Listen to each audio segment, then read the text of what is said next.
de l'élection présidentielle du 25 février 2024, je tiens à ce que le gouvernement prenne toutes les dispositions pour une bonne organisation du scrutin, comme par le passé. En ce qui me concerne, j'ai suivi avec beaucoup d'attention et d'émotion les différentes manifestations de soutien à ma candidature pour un second quinquennat. La dernière étant celle de 512 maires et présidents de conseil départemental sur les 601 que compte notre pays. À cela s'ajoutent les soutiens de la diaspora, de mouvements de jeunes, de femmes, de nos respectés sages, d'enseignants, d'arabisants, de mouvements de religieux et bien d'autres groupes, tous déjà prêts pour mener le combat de ma réélection. À tous ces compatriotes, je voudrais exprimer ma profonde gratitude en réservant une mention spéciale et toute particulière à la coalition Benno Bokk Yakaar, à mon parti, l'Alliance pour la République, et à la grande coalition de la majorité présidentielle. Mes chers compatriotes, ma décision,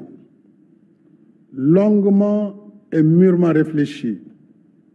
est de ne pas être candidat à la prochaine élection du 25 février 2024. Et cela, même si la Constitution m'en donne le droit. En effet,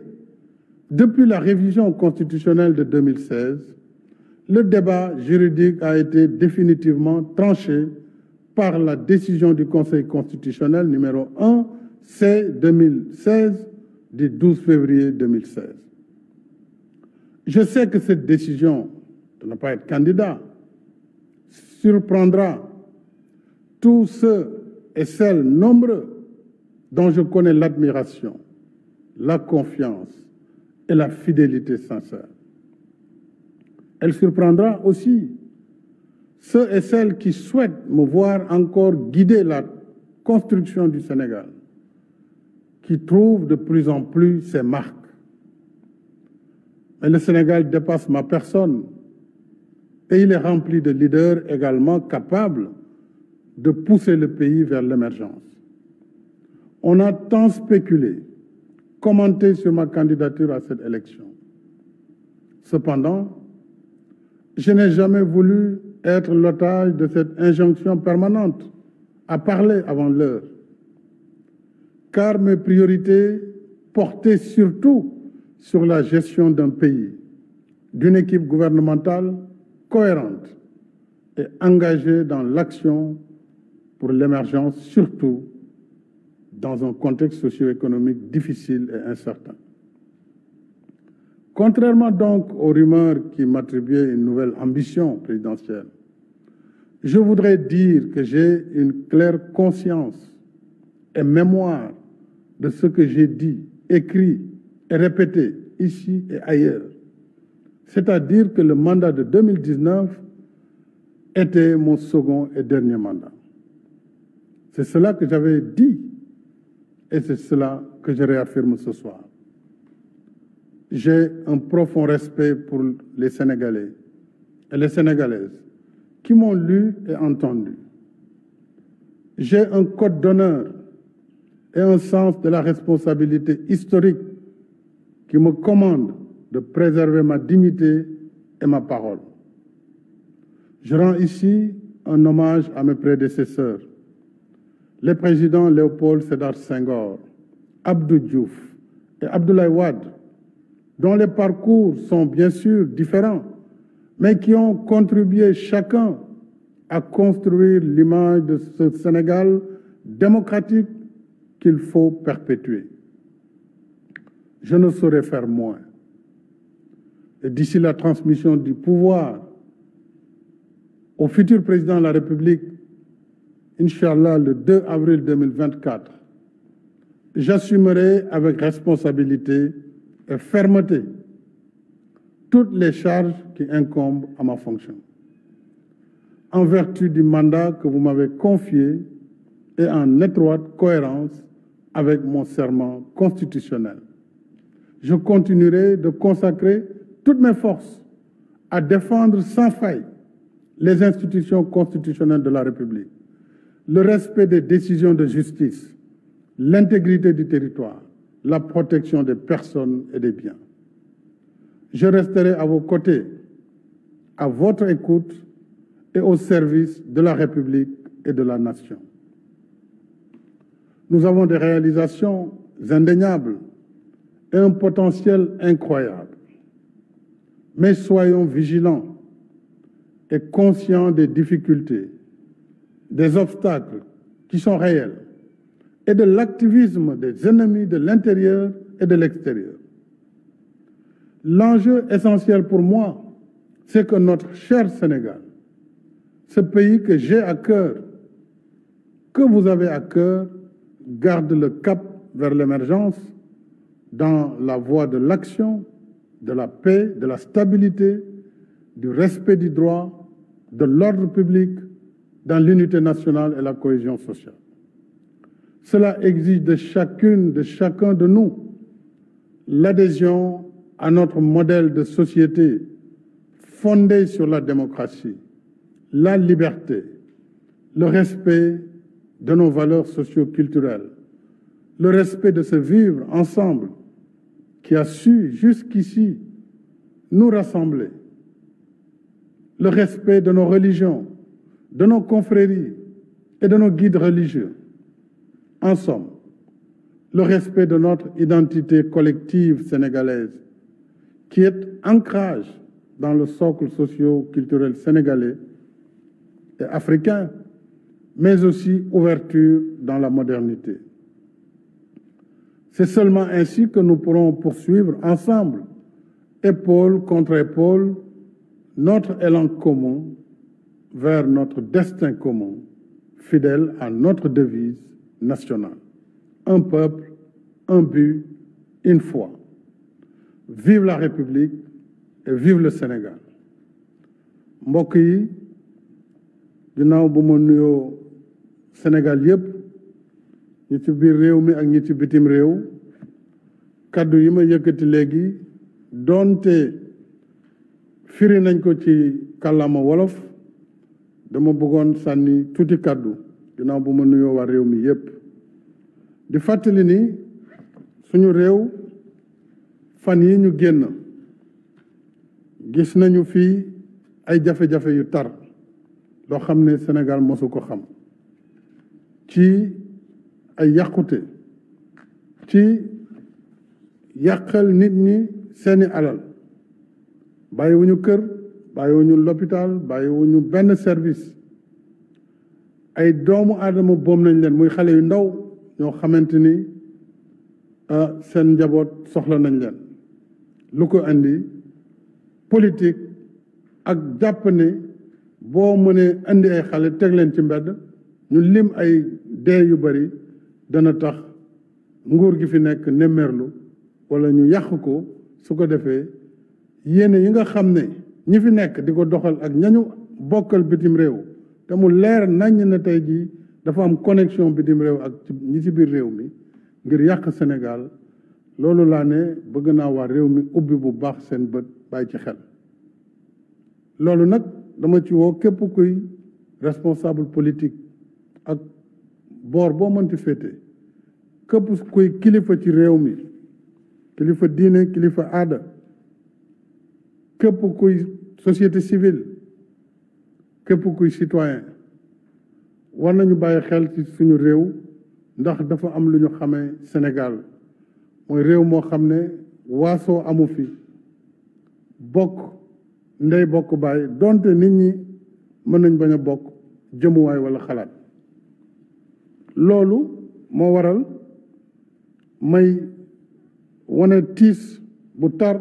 ci xale yi fi faatu diggante 2021 ak 2023 bi nii loolu nag maa ngi koy jaalewaat seeni mbokk di ko jaalewaat réew mi yépp di wax ne lépp lu ci war état bi def na ko ci wàllu ay l'enquête ngir justice muy tribunal saytu li nga xam ne moo waral musiba yooyu ak ña nga xam ne ñoo ko yëkkati ak ñañu ci àndal ak ña ko doxal seen bopp ñoom ñëpp danañu wuyu ci yoon ngir ñu mën a fànq lu mel noonu ndax lu yàq réew li ci des itam wane naa ne réew mi dañ ko war a waxtaane dañu war a di diisoo ci lépp loo xam ne dañu ko bokk looloo waraloon diisoo bi ma yëkkati fan yi ñu génn ñu tuddee ko dialogue national yàlla def ñëpp ñu ci bëggoon dugg te ñu ëpp solo ci réew mi yàlla def na waxtaan nañu ba juboo am ay conclusion maanaam yu am solo ci wàllu koom ci wàllu social ci wàllu culture ci wàllu politique ba nga xamante ni loolu dina gën a dëgëral suñu démocratie ponk yooyu nag ñu tënk dinaa ko doxal à partir de semaine bi ndax dinañ yóbbu assemblée nationale loi yi ñu war a soppi ngir li ku jéggi ñaanoon ci wàllu parrainage yu élection ak yeneen i changement ci code électoral ak yeneen i loi ñu mën ko def ci diir bu gàtt loolu yëpp parce que diisoo moo ko waral parce que luy jëmale Sénégal kanam li ci des itam wax naa ni réew mi fi mu toll ak alal ji fi feeñ dana gën a tax nit ñi bëgg a ñëw Sénégal wala am luñ fi def ci fànn bu nekk nag ba ci diine ji loolu dafa jar a bàyyi xel moo waral ma ne man sama taxawaayu démb ak sama taxawaayu tey benn lay doon muy taxaw ngir aar réew mi ci wàllu indépendance am ci wàllu ay frontière am ci wàllu ay institution am yi nga xam ni démocratie moo ko fi teg te loolu duñu seetaan mukk ñu koy yàq ak lu mu mënti jar donc loolu nag fii ak yàlla ñuy may bakkan fii ak mandat bi ñu jox ñu ngi koy doxal na leen leer ne dinaa si taxawaay yu wér ànd si ak ñëpp ñi nga xam ni ñoom laa ci war a àndal ginnaaw loolu mbokk yi nee naa mbirum élection yi di ñëw coow li bëri na coow li bëri na d'abord may rafetlu ñi nga xam ne dañu ànd ak man ak bëgg ma toogaat ci bopp réew mi wane ko ci anam yu bare ci région yu bëri ci réew mi yëpp ci diaspora bi wane ko ci coalition bi muy coalition Benno Bokk Yaakaar ma santaat leen gërëm leen wane ko ci parti bi ma taxawal muy Alliance pour la République bëri na ñoo xam ne sax ay kilifa diine lañu ay citoyen tout simplement jàpp nañu ne fi réew mi toll président war na mën a taxawaat surtout que am na ci yoon may na ko muy constitution bi tax lu leer la 2016 duñ ko defee 2016 bañ ko defee conseil constitutionnel ci boppam moo joxe woon ndigal ngir ñu dindi disposition transitoire bi ma ci defoon ngir ñu mënoon compter mandat bu njëkk bi loolu nag donte am naa droit bi donte itam ñu bare seen sago moo doon tey ma taxawaat dama jàpp ne man sama wareef ci Sénégal defar ko la du lu ko yàq du ma mos a bokk mukk su luy delloo Sénégal ginnaaw sama wareef mooy gis lii ma tàmbali fekk ko fi yóbbu ko fu ëpp fi ma ko fekk loolu ñu teg ci leneen loolu mooy li may neex loolu mooy li nga xam ne moo ma tax a jóg kon réew mi suñu coalition war nañu am bu ñu ànd nekk benn teg équipe yoo xam ne si dinaa leen jàppale itam ni ma leen war a jàppale ci waxtaan ak waa réew mi ngir ñu moytu li nga xam ne dana tax Sénégal saaraan ëllëg dugg ci guuta goo xam ne du gën ci njaboot gi du gën ci askan wi kon sant naa ñooñu gërëm naa leen waaye nee naa nag élection yi di ñëw bind naa ko ci livre bi ñu tuddee le Sénégal au cœur Sénégal sama biir xol boo na ko gisee di ngeen wax xam ni ne woon naa mandat 2019 bi mooy nekk sama deuxième et dernier mandat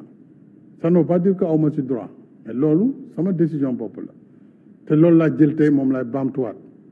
donte nag gis ngeen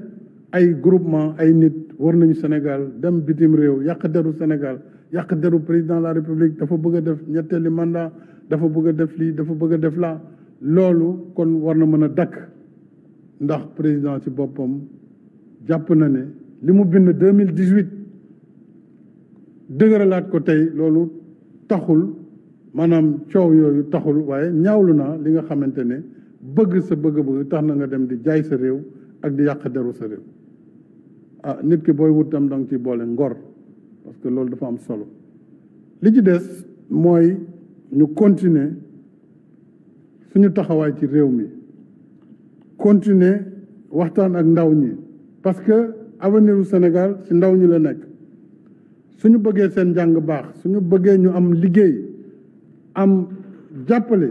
waruñu taal école yi waruñu taal université yi waruñu yàq li ñu fi liggéey suñu fi defee ay train def fi ay BRT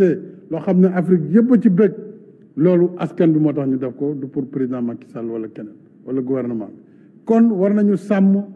loolu ñu leen defar parce que alalu réew mi moo ko tabax te dañ ko leb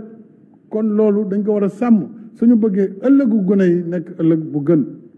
ci loolu laay woo mbokk Sénégal yëpp di leen sant di leen gërëm di leen wax nag bañ a nekk candidat terewul ma taxaw nag taxawaayu président de la République boo xam ne lépp lu mu laaj ci wàllu responsabilité danaa ko doxal ba mu mot sëkk fii ba bés bi terme bi di jeex muy bu ci yàlla àndee 2 fan ci weeru avril 2024 dina fekk ñu def élection yal na nekk élection bu sedd guy bu leer naññ ni ko Sénégal di defee su ko defee Sénégal continuer doxam ci jàmm ak salaam maa ngi bàllu ñëpp ak di sant ñëpp di gërëm ñëpp wasalaam.